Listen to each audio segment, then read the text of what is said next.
स्वतःचं दुकान आहे का तुमचं? पण मार्केट काय एवढं चांगलं चालत नाही ना, आणि तुमचं पण दुकान असं कोपऱ्यावर पडतं ना. नाही, 2-3 वेळा माझं झालं होतं तिकडून येणं, पण ते हे नाही झालं, असं दिसत नाही तुमचं दुकान. बोर्ड मोठा लाव. कुठल्या कंपनीत कामाला आहे? मॅनेजर ना? नाही नाही, आम्हाला माहिती काय असतं ते. ते मॅनेजर बिनेजर काय म्हणजे प्रेशर खूप असतं त्यांना. पैसे पण ठीकठाकच मिळतात ना. अवघड आहे. प्रमोशन मिळालं का तुला? आधी काय होता? आता मॅनेजर.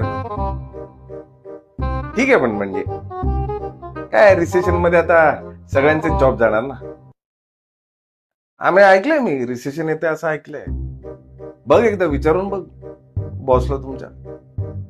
कुठल्या कंपनीत नोकरी लागली? बेसिक कंपनी आहे. पण सुरुवात म्हणून चांगलं आहे. सुरुवात म्हणून अगदीच चांगलं आहे, पण कंपनी एवढी खास नाही. नाही कुठे काय, मी रेग्युलरली असतो ना या लोकांच्या टच मध्ये, वरच्या लेवलच्या. एवढी खास नाहीच ती कंपनी. बघ, नाही तर पेपर टाक आणि मग दुसऱ्या कंपनीमध्ये जॉईन व्हायचं. अर्थात टॅलेंटही लागतं त्याला. तुम्ही रिक्षात आला होता? अच्छा. नाही, रिक्षाचा पण प्रॉब्लेम आहे ना, तिला 3च चाक आहेत. गाडी एक तर 2 चाकी असते किंवा 4 चाकी, म्हणून ते दुचाकी, 4 चाकी, 3 चाकी असं म्हणत नाही ना आपण. नाही, तुम्ही ह्याचा विचार करा आता, ओला बिलाचा विचार करायचा, कॅब सर्व्हिसेसचा विचार करा तुम्ही. तसं चाललं. रिक्षा काय, रिक्षा चालवता.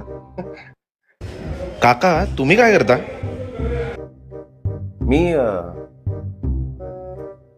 मी अरे, फोन आला, फोन. 1 मिनिट.